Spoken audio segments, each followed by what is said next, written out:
Take me out to sea, past the point where sailors fear. Welcome to Widow's Bay.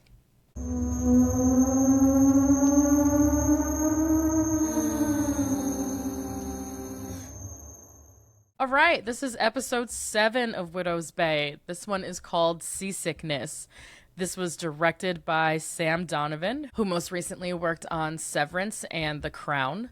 And this episode was written by Dave Harris, who was a primary writer on season 1 of Interview with the Vampire, which I love that show. Do you watch Interview with the Vampire, Erin? I don't. Ooh, I think you would like it. I think I would too. It's queer vampire high drama. That's what I've heard. High drama. The girlies are fighting all the time. That's what I've heard. Yeah, Mess. and I saw Lestat Mess. went on a world He's a rock tour. star now. Okay, just making sure I got that. He's a rock star now. Mm-hmm. Yeah. Yeah, and that's in the books as well. So they just modernized it. So Erin's back with us for this episode. Hi, Erin. Thank you for returning to Widow's Bay with me. Thank you for having me.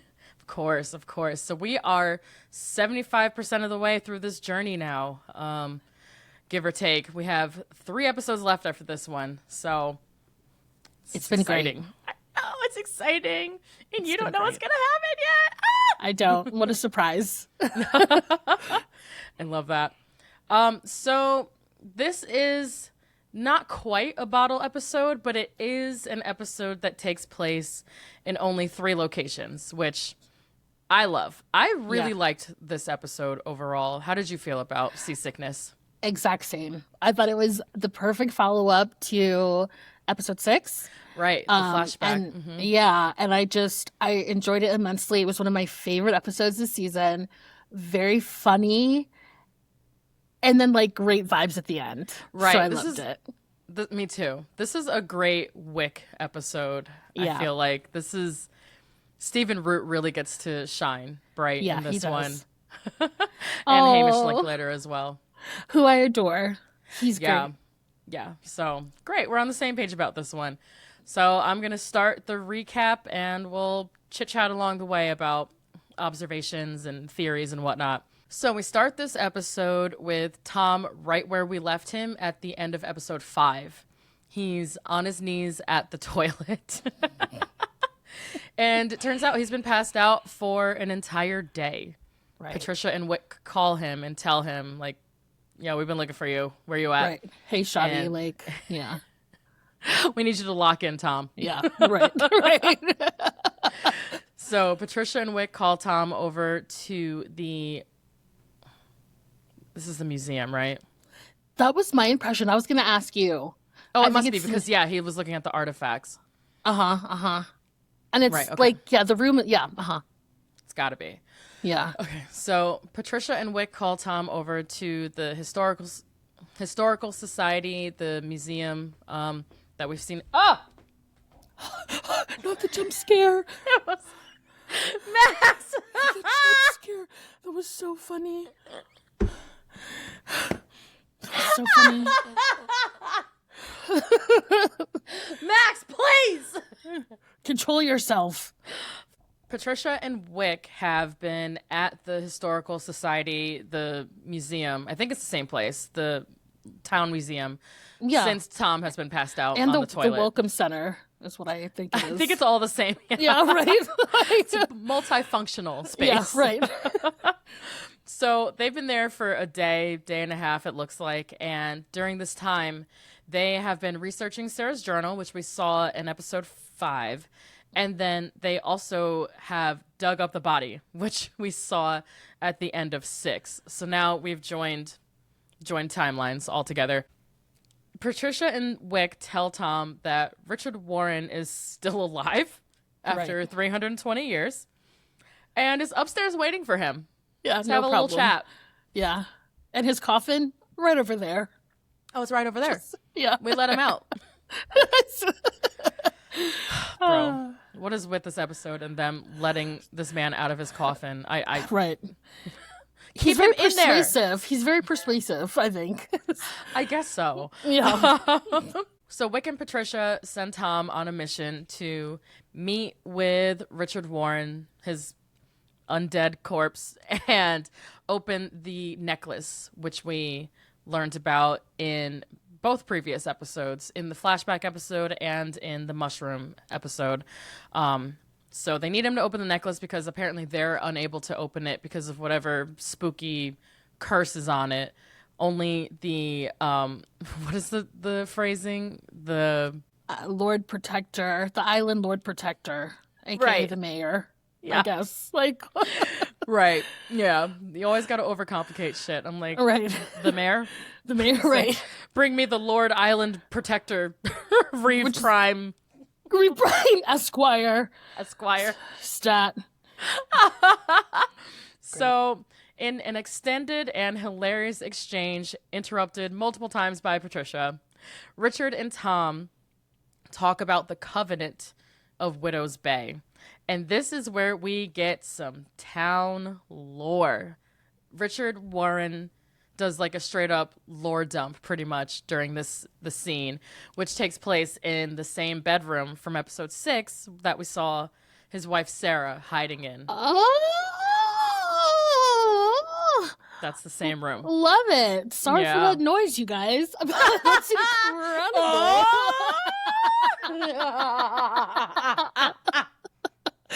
I'm genuinely tickled.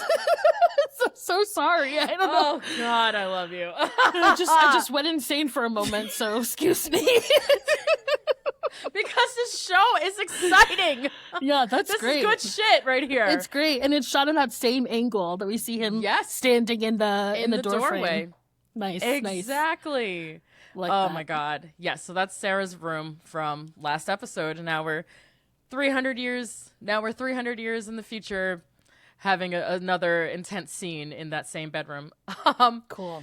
So we learn about what Lord Island Protector really means, and we also learn about the necklace, the necklace that Wyck and Patricia have been alluding to, that Richard wears around his neck. Tom has him open it, and inside of the necklace is a pact that Richard signed with blood, feces, and semen. Yes, that's right. Exactly. All three. Thrice signed with his bodily. Right. Mm-hmm. Yes, incredible. Yes, he signs it in his own blood, feces, and semen after eating the mushrooms to save his people from starvation during their first winter on Widow's Bay. Also, during this exchange, I pulled this quote because it was so exciting and interesting, and also exactly what I said the last episode. Richard says that it knows that frightened men will do desperate things. Right. And I was like, ding, ding, ding, ding, ding. So I'll do anything. But yet we're talking about the spooky island or the spooky sounds, the Harkonnen sounds. Is that like the devil? Okay. So unknown. He has another quote where he says, after they're saved from starvation that first winter, Richard said that he thanked God, but something else came to him. And he was like, is it a demon or the island itself? I don't know. And then Tom also said, I think it spoke to me. So we still don't know what it is. Okay. Right. But it's something. Okay. It's like the island spirit or whatever. Well, and like we spoke about in Patricia's episode, is there just like an evil force like that is the island and not necessarily like Pitchfork, Red Man, you know? Exactly. Yes, and I was going to bring that up too. I think you were totally spot on with your assessment of where the book came from and why Patricia was taken over by this entity. Right. It's all this like bad juju island spirit or bad the island itself. Come through to bad juju. Like, it's crazy. Is that still better than Martha's Vineyard? I think it might be. Yeah. I bet Martha's Vineyard has a ton of bad juju. So 100%. The Kennedys live there. So say less. Well, they've got the cocaine water. I've heard like they have extra high levels of cocaine in Martha's Vineyard in like the public water. Yeah. Yeah. So we know that's exactly what we thought, you know. Yeah. They're Martha's Vineyarding. Yeah. I know. Damn, I didn't know there was skiing like that out there. They really are. Up in there with the lobster rolls. You know how it is. Man, white people are wild. That's so funny. I did not know that. See, another reason that Widow's Bay is better than Martha's Vineyard. That's right. It's cleaner, safer. At least there's no cocaine water.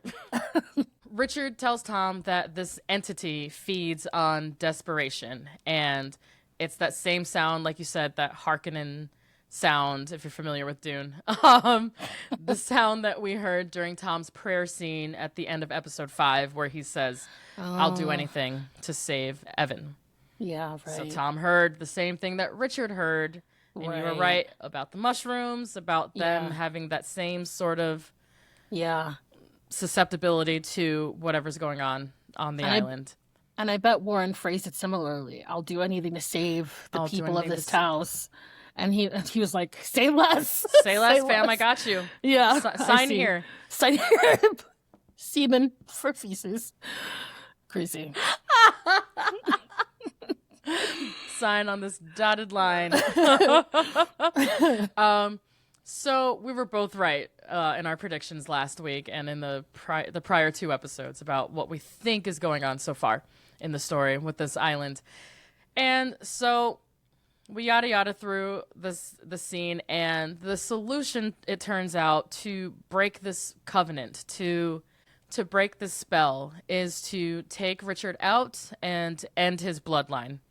So apparently whatever kind of agreement Richard Warren made 320 years ago, it's still in effect, and until he cursed his whole bloodline, basically. So him and his entire bloodline are fucked, and until all of them are dead and gone, this curse cannot be lifted from the island of Widow's Bay.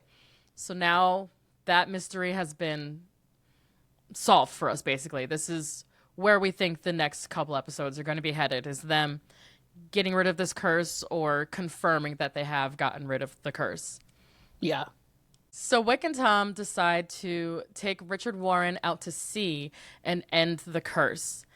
Right when they're getting ready to pack up, Bechir shows up, Bechir Clemens, the sheriff, and Patricia, MVP once again, she acts a fool to get him distracted, and her big plan, her grand scheme to distract Bechir, the sheriff, from coming in and interrupting their plans and to get him off the scent of the body of Richard Warren, her big plan was to steal his Jeep. And drive it around. Yeah. And also fake left, fake right. What a freaking mess. I love her. I literally, and she with such seriousness, she's like, Tom, I'll take care of it. I got it. And she does, and we love her for that.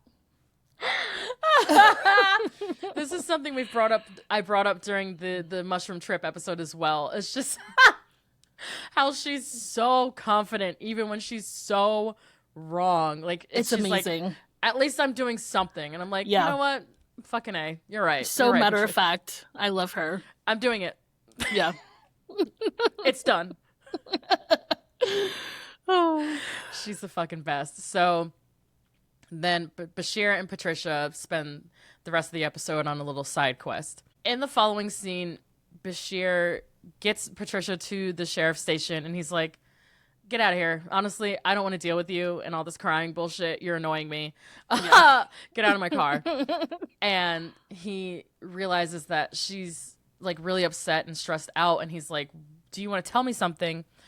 So Patricia lets loose and confesses in the sheriff's car everything that's been going on with the island, all the mysticism of it, the spook, the haunt, all of the stuff that Patricia knows and that Tom and Wyck know. She has now burdened Clemens with this information as well. Right. And I love, that's how you know there are at least some black writers on this staff, because Clemens acted like an actual black man in a horror movie. He was like, oh, I'm out, actually. Never mind. Yeah. I'm good off business. That. I'm gonna go, you're gonna go, and we're gonna just move on. Say less. I don't care. He was like, Word for word, he said, I'm out. I'm good. And she's like, well, you don't know the half of it. He's like, I don't need to know the other half. Yeah, right. This Keep is that my to 1 week's yourself. notice. Yeah. TTYL. Yeah. That man put in his notice to his job and dipped. Yeah. Which is reasonable. So fucking valid. I was like, enough is enough. He's like, I need to get the fuck out of here. Like, I'll see y'all when I see you. Like, yeah. I just love that moment. It was so authentic, and it wasn't like the typical, like, oh, let's go investigate. He's like, right. Actually, I don't give a fuck. Don't tell me. Yeah, that's not for me. It's above me. It's above me. It's above me now. Yeah. I don't need the other half. Is crazy. I don't want to know. So then we spend the rest of the episode on Wyck's boat and in Tom's bedroom. So in Tom's bedroom, Evan and his girlfriend Kelly have decided, they've decided they're having a little movie night, which I'll explain the movie reference later, but Kelly decides that Evan should go spy on Tom and go through his things in his bedroom. And what they find is devastating. And Kelly says, well, this isn't a fun secret. Like, God. Yeah, she's so annoyed. She's so irritated by this. Yeah, we see Evan, they're going through Tom's things, rude. Disrespectful. And like totally. And like she thinks it's cute. I didn't like her for that reason. I don't like Kelly either. I was like, you're not good for him. But yeah, so in Tom's things, right? In Tom's things, we see pictures of Lauren and Evan. I'm not sure if Tom is in any of those photos or he was taking them. And obviously they're together and she's alive.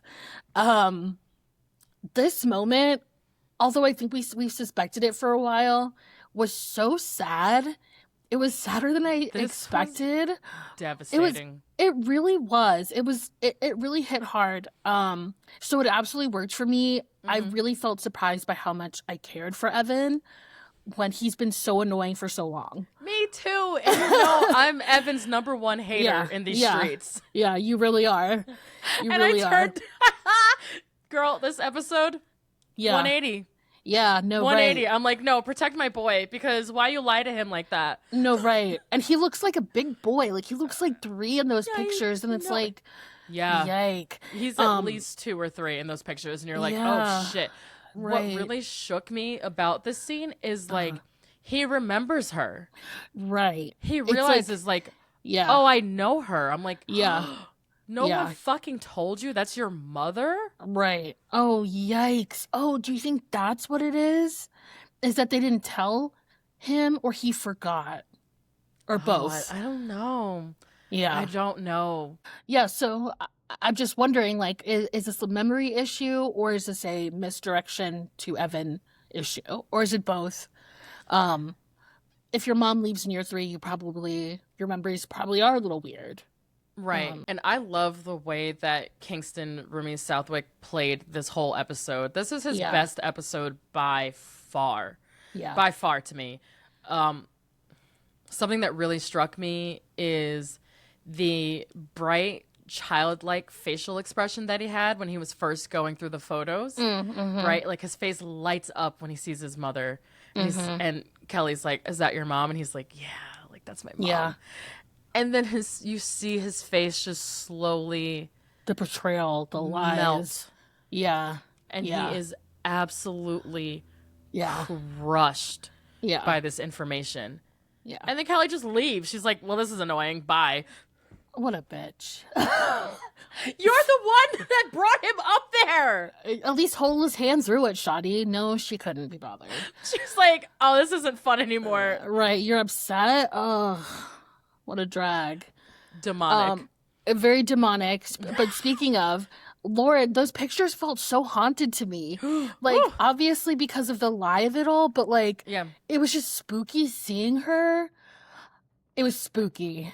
Those were really good pictures. Yeah. They really captured, maybe it's because they were black and white too, but they really captured the vacancy of Lauren's eyes. Oh, I'm scared. And it looked exactly like that hospital flashback at the end of episode 5 when she's in the hospital bed, just like not there at all. Oh, so we closed that loop from episode 5 where we were wondering, like, how long did she live after she gave birth? Does Evan know any of this? Like, a lot of those questions were answered throughout this storyline in this episode. I actually had another question about this that I wanted to run by you while we're on this. Is the whole town lying to Evan, or did Tom hide Lauren for years? Like, is she even dead? Yeah. No, that's what do you think is going on here? What I really think is going on in the most practical terms is that Evan's just never asked. Like, he's never asked anyone, so no one's ever said anything. But I think that the town people do know, like, the story just by the nature of a small town. They must know her, right? Like, they she's must from know, there. of course. And if she was at the hospital, like some type of, place, I know people know. If the whole town was lying, I would feel so sick. That's fucked. I would feel so sick. That would be just so gross. Ugh. So I hope not. I mean, do you think that they're lying, or that she has been dead, like, for this? Because, like, right now we think she's been dead since he was 2 or 3, I guess. Right? Or no, is she still alive and they've just, like, hidden her away somewhere? Yeah, because she's too crazy to be seen or something. Right. Whatever. Or did Tom, how do I put this? Did Tom, like, hide her in the house away from everybody? Bro, that would scare the fuck out of me. Is she still alive? If she's still there, like, has anyone seen her? I just feel like it's crazy. He's like 17 years old, and no one once has ever been like, "Oh, I remember what happened to your mom," and told like no one. No one knows? I can't decide if that's, like, better or worse, because, like, nobody was, like, throwing it in his face. So it's like, okay. Or were people like, your mom's crazy. We've seen crazy Lauren. I don't know. Now that you say it, I think low-key she still might be somewhere. Because, how can they pretend that she's dead? I don't know if she's not dead. Right. But why would she be dead? I mean, I guess that's the question now. Like, how did she really die? Right. And Tom, we don't know, but Tom did lie about her dying in childbirth. So right. Now all bets are off. She didn't. She was alive for years after childbirth. Yikes. Oh, Tom. Years. I know and this is why Tom be pissing me off, because I think we talked about it in episode 3 maybe or something, but he goes, the Hag episode. He goes so far out of his way to not communicate or, like, tell the truth, and then expects everything to just be okay. And when it's not, he's almost, like, incredulous about it. Like, oh my God. Well, why would you want to know this vital information that I've been holding from you? Oh, Tom. Tom's got some problems. He really does. Like, he don't be communicating enough for me. He really doesn't. Now, thinking about, like, the door slam in last episode, it's like, nigga, like, he's asking you. He's asking. Like, what is your problem? Yeah.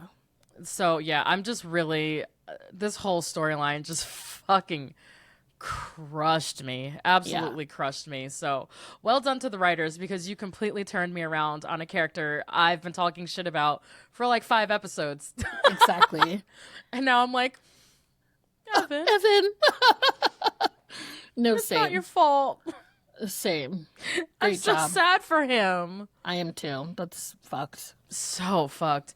And my other thing was, the film reference that happens during this scene. So Evan is watching this old black and white movie called Horror Hotel with Kelly. Did you see who the lead actor was in that little snippet? That was Christopher Lee. Saruman. Oh, cute. Okay, from course. Lord of the Rings. Of course. Yes. Okay, great. When he was very young. Aw. Yeah. So, Horror Hotel. It has another name. I can't remember what the alternate title of the movie is, but Horror Hotel is how it's known in America. And the synopsis of this movie is a college student who travels to the eerie, fog-drenched Massachusetts town of Whitewood to research witchcraft. She soon uncovers a dark secret. The town is controlled by a sinister, immortal coven. Familiar. Might be of some relevance. It might be. Well, damn. So I love that little Easter egg moment that we get. I'm sure they picked that film for a specific reason. Absolutely. The Massachusetts horror of it all, the fog, a small town, dark secrets. Yeah. Witchcraft, very Widow's question Bay. mark? Yeah. Witchcraft. Yeah. I love it. So that's the movie that they were watching in the background.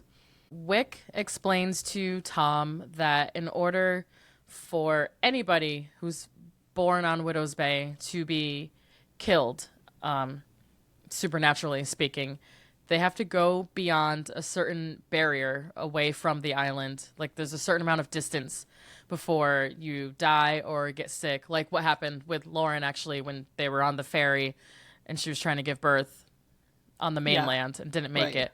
So she hit that barrier in the water.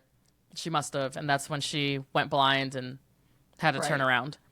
So Tom and Wyck are taking Richard Warren out to that zone.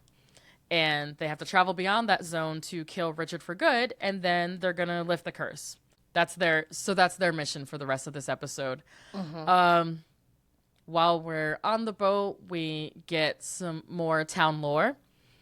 Wyck tells Tom about Mark Doyle, who is Jerry's brother, and a monster, some sort of monster in the water. Yeah. Out in the ocean. They were swimming, I guess. Wyck and Mark and a bunch of boys were out playing, stole a boat or something, and went out to sea when they were young. And Jerry's brother, Mark, was drowned or killed by some sort of monster in the water. And Wyck witnessed the whole thing. And well, more importantly, Wyck feels him grabbing on him for help, and he kicks him off. And we get it. Like you understand how this could happen, but low-key did not help his friend. No, he kicked him out to sea and left him there. Yeah, but it's also that this one's tough because it's that classic thing they always say in swim lessons, like if you are drowning, you have to save yourself for don't let anyone else pull you down. It's more dangerous to rescue someone than... That's what I meant. Yes. It's more dangerous to try to rescue someone. Yeah. Because they'll pull you down and you'll drown. For sure. And also he was a teenager. Like how are you going to save him from the ocean? Yeah. From a monster in the ocean. Right. There's tentacles, I'm assuming, and the whole thing. So, of course, it's understandable. Yeah. But now we understand a big piece of Wyck and why he has so much guilt and anger pent up over the years. Right. And also maybe what complicated his past relationship with Jerry was her brother dying. So yeah. I'm curious if we'll get to find out more about this sea monster or what happened there. But they must have been out around this point of the water that they're currently heading to, which must be such a mind fuck for Wyck to be here I go I'm again. Returning. Yeah. Yeah. I'm returning to the spot where my friend died in front of me. Oh. And where the Kraken lives. Right. Good this grief. Poor guy. Wow. Yeah, he's having a hard time. On the flip side, dumbass fucking Tom lets Richard out of his coffin and fed him Vienna sausage and is just chit-chatting with him at the coffee table after Wyck told him not to. Very explicitly. Several times. Yeah. Several times. Do not open this coffin. Don't talk to him. We're just going to go out to the barrier, throw him in, and turn around before I fucking die too. Yeah. That's it. Tom... is such a sucker. He's a fucking fool. He really is. Just because Wyck, demanded to be let out and was, pouting, Tom was like, oh, buddy, let me let you out, which is crazy. You gotta be stronger than that, my man. Backbone jelly. What is that? Very flimsy. Flimsy. Oh, this man pissed me off. pissed me Oh, off. but this is one of my favorite scenes of this episode when Oh yeah? Yeah, when Warren's damn at it, the Erin. table, when Warren's at the table and he's singing like the old timey Pacific Northwest song, he's like, "You know this one, Wick," and it's just like LOL. The sea shanty? Yeah, the sea shanty. Like he knows that Wick would still know because Wick is a good old boy of this town, and it's just so funny. I love that. Yeah. I had a question about that shanty the first time I saw the episode. It's like one of the first notes I took. I was like, man, I really like this sea shanty. I'm wondering if this is like some old traditional like northeastern folk music or what is this, or if it was something that was created for the show. So I looked it up, and it turns out one of the writers on the show, the man who plays Kurt, the innkeeper, he wrote the lyrics. And the music was written by Richard Reed Parry of Arcade Fire. Oh! Make the noise again. No, I can't. That was an organic reaction. Wow. That's A+. Like this show does things that are like too good. Like they're better than they have any right to be. Any right, and there's no reason for them to go this hard. None whatsoever. This is like, this is peak for me. I looked it up. It's called "Who Will Be the Last Man," and it's basically like an Arcade Fire B-side. I was like, that's so funny. I was like, that fucking rules. Yeah, it really does.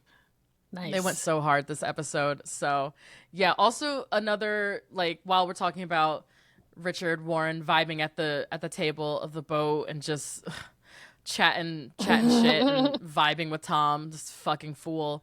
It was definitely giving me Shaun of the Dead vibes. Just like how that's so funny. Like how the mortal is still hanging out with his best friend even though he's a fucking zombie. And it's just mad casual, like kind of. It's like, oh, it's all right. Yeah, they're like playing video games together and stuff and like hanging out, eating Vienna sausages, taking a little boat trip. Funny. And Warren is just vibing, and Wick is like, you motherfucker. Get his ass out of here. Right. Like, he's about to fuck us over. Yeah. And, of course, he does. So... And I thought Wick was tripping. I thought I was with Tom a little bit. I was you? I was like, he's our homie. He seems fine. Even though I watched the last episode. You know he's not fine, Erin. I know he's not fine, but I was kind of like, he's sorry. He's sorry. See, and that's why you would get got. Yeah, no facts. Very, very he's quickly, sorry. too. He's sorry, you guys. Oh, you're sorry? Get in the fucking coffin. I don't give a fuck. That's so funny. Wow, I'm slipping. You are. Erin, Damn. I better not catch you lacking like that again. I'm so sorry. So, during this big, like, bro bonding scene, of course, Richard starts feeling himself. Yeah. And now, guess what? He don't want to die. Yeah. He decided, actually, Never I'm mind. good off that. I'm not trying to die anymore because it's scary and I don't want to. First of all, you've been alive for like 320 years. Yeah. You haven't had enough. Right. You said this was his idea. Or like 350, probably. Yeah, right. You're not good yet. No, he wasn't. He changed his mind. Tom is trying to like placate him and reason with him, and he's like, well, if I made it to 60, I'd feel pretty good, right? That's enough. Such a fool. Yeah. He is such a fucking fool. So, of course, Wick was right. And now they have to fight tooth and nail to get Warren out past this buoy. They succeed. And Tom actually turns it around and saves the day. Yeah. And he does so by kicking Wick into the ocean and going out to the barrier without him to kill Warren and then turning around to pick Wick up. Yeah. So at the end of this whole boat sequence, we get what would have been like a best friends freeze frame moment if this was like an 80s sitcom, you know? Yeah, for sure. They're like out on the boat, like cheesing and making jokes and like. It was so cute. Wasn't it great? The show can do. This is such a great episode because it gives us a little bit of like suspense, the humor, and then this genuine like feel good right moment. You're like, oh man, they're gonna be buddies now. They're gonna be buddies. We got our wish. They're like an actual, they're a Scooby Gang for sure now. Like they were looking at each other. I was like, damn. They're like, hey, we did a good job, right? I fucking kicked it. Right? I killed it, right? Right. Sweet. Very nice. It was so sweet. I love that Wyck and Tom are finally, since the Hag episode, they've been like, yeah. All right. Yeah. We need each other, huh? Yeah. And Tom proved that he's not a piece of shit totally and can do things. That's true. Yeah. He did finally step up and prove that he can be capable when he needs to be, and a good friend. Which is the first time we've seen that so far in this series. Yeah, pretty much. Not a good friend, not a good dad, not a good mayor. Wow. Nope. Wow. 0 for 3. Yeah, 0 for 3. So yeah, they're laughing on the boat and having their cute little BFF freeze frame moment, except Evan now knows about his mother. And we get a final little cut to Kurt at the Breakwater Inn. And we come in on him drop kicking a damn suitcase again. Horrible customer service. Oh, he's such a clown. The customer complains that he smells like cabbage. Kurt's a fucking disaster. As I said earlier, that is one of the show's writers. His name is Neil Casey. He was an SNL writer, and he also wrote for The Kroll Show. And is a performer as well, obviously. Yeah. Mm-hmm. So Neil Casey wrote the shanty, and he's also playing Kurt in this series. So this last little scene at the Breakwater Inn, we see a painting on the wall. We zoom in, and it's a child in the ocean who wasn't on the boat, the little rowboat that Sarah and the other children are on. And it looks like a little girl reaching up, and that is insinuating that the bloodline remains. Earlier in the episode at the museum, we see Richard Warren going through all of his things from when his kids were little and from that day before he was buried alive. And one of the things he picks up is this doll. And remember from the previous episode, it's a doll that Sarah had put a brooch on. But the brooch isn't on the doll when Richard picks it up. Right. So where's the brooch? Yeah. And does it belong to the child who survived, perhaps? Right. So the bloodline remains. I don't think they fixed anything by killing Richard Warren, and the episode just hard cuts on this painting, and we're like, oh shit. Well, of course it's not over. There's still 3 episodes left. Yeah. And that's how we end Seasickness. Great job. Woo. Thank you. Thank you. We already talked about some of what you thought, but what are some other reactions or just observations you have about this episode, Erin? Great question. I love that we're moving along. I know some people just like, we talked about how this is like a bottle episode. It is, but it isn't. Right. Some people don't fuck with that, but I think that these were done so well, this episode and the last, which were released at the same time, and they just make such a great pair. So I loved how it moved us forward and gave us that backstory. So it just felt like we were going places. Love Hamish Linklater. He is so good at playing, even though he's undead, he's relatable when he says, I want to see my kids' things. And it's like, oh, Papa. And he still misses them after 300 years. Right. And knows that, like, their demise is his fault, basically. Also, A+ to makeup team on this episode. They killed it. They crushed this makeup. It looked so goddamn realistic. You could almost see the dust floating off of him and, like, smell him. Like, oh. Right. It was so visceral. The hair, that like wispy hair, the dead guy, like hands. Fingernails. Yeah. Ooh. Excellent special effects makeup. Yeah. What did you think about this episode? What was your feels? We touched on it a little bit already, but I just really want to give some love to Stephen Root. He crushed this episode for me. And what's crazy is I know when we were first talking about the series, I was like, oh yeah, I know Stephen Root from like here and there in Office Space for sure. I finally looked up his IMDb and I was like, oh my God, he's also in this and this and this. This man, I just pulled out some highlights for me, but Barry, which Oh, I don't that's know right. how we haven't. Yeah. Oh my God, he's forgot. fucking excellent on Barry. Uh-huh. Boardwalk Empire. Oh brother, where art thou? Uh-huh. Dodgeball. Uh-huh. Get Out. Oh, fuck. Oh, my He said, God. "Get out." He's the blind guy. What? Right. Wow. He's one of the main voices on King of the Hill too. Wow. This man is his agent. booked and busy. Yeah. Ubiquitous. Wow. He was right under the nose. This whole time for like 40 years. Yeah, for like 40 years, right? Wow. He's been killing it for decades. So yeah, I just love, this was a great showcase episode for Stephen Root. I'm so happy. This is perfect casting. He's definitely, this is like his Quint from Jaws moment, you know? And he's just one of my favorite characters. Him and Patricia are just such a good offset to Tom. Yeah. And his like goofy carelessness, because those two care so fucking much. Yeah. You can tell, you can see his like care like bubbling under the surface. Yeah. That like this actually means something to him. And I know it does for Tom. He's got his son at stake, but he wasn't born there like they were born there, you know? Right. So, yeah, absolutely. This is a huge thing. So I had a little rewatch notes for people who are either watching along or who are going to be rewatching this and then listening to these episodes. This show is a caption on, volume up experience. I cannot express that enough. I know I talk every episode about the sound design. They got me again, episode 6.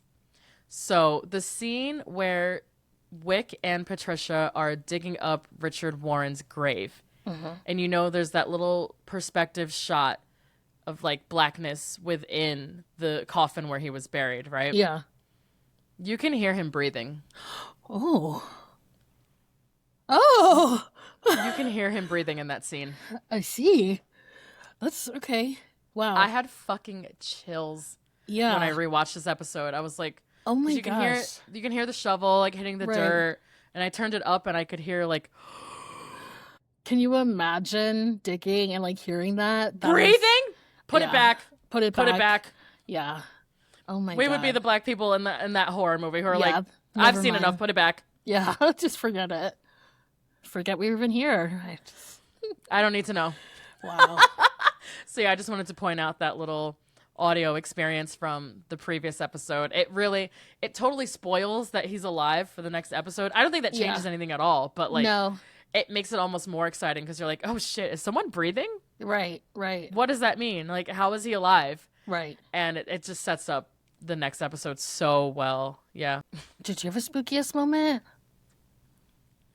Actually, the first time I watched this, I will admit, I was really scared watching that first bedroom scene with Richard and Tom, because I just didn't know, like, if he was gonna attack him, if he was gonna, like, I don't know what to expect when he's sitting there trying to have like a chill conversation with a dead body, you know? No facts. And the room is very dark. It's very dark. Yes, it's super dark. It has that same ominous presence, just like the bedroom scene with Sarah. And then Patricia keeps busting in. The way loudly. I screamed. I'll give you two some privacy. Girl, shut up. Amazing. The timing on those, A+. I jumped each time. Same. It was like, bitch. I was like, ooh. I forgot all about her. And then I forgot my purse. Oh my God. That was a jump scare for me. But then there was a big laugh out loud moment as well. But yeah, also, funniest gag. Like, there was a moment, I don't know if you saw it, but when Richard Warren is taking a tour through the space and he's looking at all the like souvenirs and all of the artifacts from his family. I think it's right before he picks up the doll. Did you notice in the background there's a t-shirt that says, "Don't say I didn't warn you"? I definitely did it. I thought that was like real life merch. That is so funny. Well, it better be now. If we go on Etsy right now, I guarantee we can find those shirts. OMG. That's great. How funny is that? I was like, I think I need that t-shirt. Yeah. I need that. There's some great Widow's Bay merch that's coming out. Did you see that thing I sent you with the press box? I did. I want it so bad. You need a P.O. box if you don't have one already. Sick. I don't. So I think you should get one so that they can know like where to send stuff. If people are going to send stuff, you know. That's such a good point. I need to get a P.O. box so we get like merch. Yeah. I was sick when I was watching that unboxing. They got postcards. They're super Widow's cute. Bay cap. Yeah, super cute. Very nice. Apple TV, what about us? Please, we'll get a P.O. box. We've been in these streets covering this episode by episode since number 1. We've been with you since the pilot. Please. I want a PR box too. I wonder if they have a list. Or it was just like, you know what I mean? Get us on it. It seems like they have a list. At Post Film Clarity. I'll have my people reach out. We'll be in touch. It's me. It's me. It's me again. I'll put my hair down and be like, yeah, so about that PR box. So yeah, and there was another great notepad joke in this episode. I love all these running gags with notepads and with things being written down and passed back and forth. But because when he first woke up, when he was first unburied, Richard wasn't speaking. Patricia was communicating with him through another like notepad, and Tom is looking back through it, and the first 2 things that she says are, "Hi, I'm Patricia." And then she's like, "Did I say something to make you mad?" I was like, Patty, please. Now's not the time. Yeah. In these circumstances, asking a 320-year-old cursed man, "Are you mad at me?" Right. Insane. Man, so funny. She had me rolling. "Are you mad at me?" It's like, girl, not now. So it was a great callback to episode 4, once again, where in that workbook she had written down, "I care too much what other people think." Right. Damn, like, Patty, you didn't learn nothing. I think you do, Patricia. Right. In fact, care too much what other people think. He's not even alive. So He's not even alive for real. like, come on. Oh, get it together, Pat. Yeah, after Tom lets Warren out, it's interesting that Tom felt more empathy for Richard than he seemingly has for anyone. Doesn't listen to the pleas of Evan, doesn't listen to the pleas of Wyck, thinks Patricia and all the women are stupid. Yep. But Warren wanted to get out, and he was like, "Oh, buddy. Oh, pal. We gotta let him out. We've got to release him." So I just thought that was weird. I don't know if that's intentional, but... I think it is, but it's just such a subtle dig at his personality type to be like, the only person he would believe and trust and, like you said, have empathy for is his other fucking mayor from Widow's Bay from 300 years ago. Right. The other Lord Protector. The other Lord Island Protector. Crazy. So irritating. And we're going to wrap this up as we do every episode with Parks and Recommendations. So for this week, we're going to do Season 4, Episode 3, which is titled Born and Raised. In this episode, Leslie is accused of not being born in Pawnee while she's out on a promo tour for a book that she wrote about the city of Pawnee. So it's a great episode for locals versus the idea of natives and a lot of town history. They have to go through a lot of the town history in order to get the truth. And then Leslie has to confront her mother about where she was born and what it means to her identity as a Pawnee. I think she's a Pawnee politician at this point. So that's that episode that I'm going to recommend that pairs very well with this one. The Atlanta episode that I'm going to recommend, this one was directed by Hiro Murai. This is Season 3, Episode 2. It's called Sinterklaas is Coming to Town. In this episode, this is another traveling overseas episode. Paperboy, who is played by Brian Tyree Henry, is in a Dutch jail, and it's just a comedic look at the foreign idea of incarceration versus the American one. And it's very darkly funny because yes, his character has gotten arrested, but then Paperboy gets into the jail and he's like, wait, this shit's nice as hell. Like, the food's great, the cops are so friendly, and he's like, damn, I like it. Yes. Yeah. So then he kind of gets like Stockholm syndrome and he's like, wait, do I want to leave?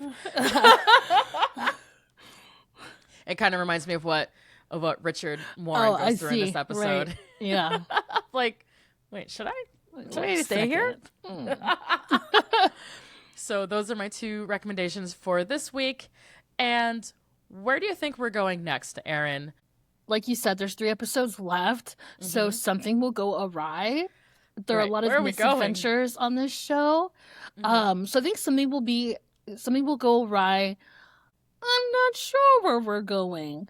Like, low key, I could even see Richard coming back, like, from the undead, like, clawing his way out of the sea. I hope not. I hope this motherfucker is dead for real, for real. Okay. Well, what do you think is going to happen next? Or hope is going to happen? I'm really hoping for a Bechir episode. I think it's time. I think we've gotten far enough in the season where I've become really, really curious about what his life is like. And I really want to solve the mystery of, is his wife real or not? Like, like, what's going on with him? Right. I just want to know how he got there and if he's trying to leave or not. Yeah. Is his wife real or not? I would love to see a Bechir focused episode. So I hope we get one. I hope we get one in these last 3, or at least maybe a couple of flashback scenes that center around him and who he is, since he is the only Black character on this show. That part. His wife is giving Norman Bates his mom. Oh, just no! It's giving a little, like, who are you talking to on the phone? Yeah, like, interesting. The phone is off. Like, it's weird. I definitely think we will get one, if not this season, next season. Yeah. Okay, for sure. Okay, so thank you for joining us for this episode. I'm going to close it out with our socials. Please email us if you're enjoying the show or if you want to talk about theories and where you think the rest of the series is going. You can email us at postfilmclaritypod@gmail.com. You can also follow us on socials. We're on Instagram, YouTube, and TikTok at postfilmclaritypod. And you can also follow our Letterboxd at postfilmclarity. And we'll see you back here for episode 8, which is titled Your Baggage.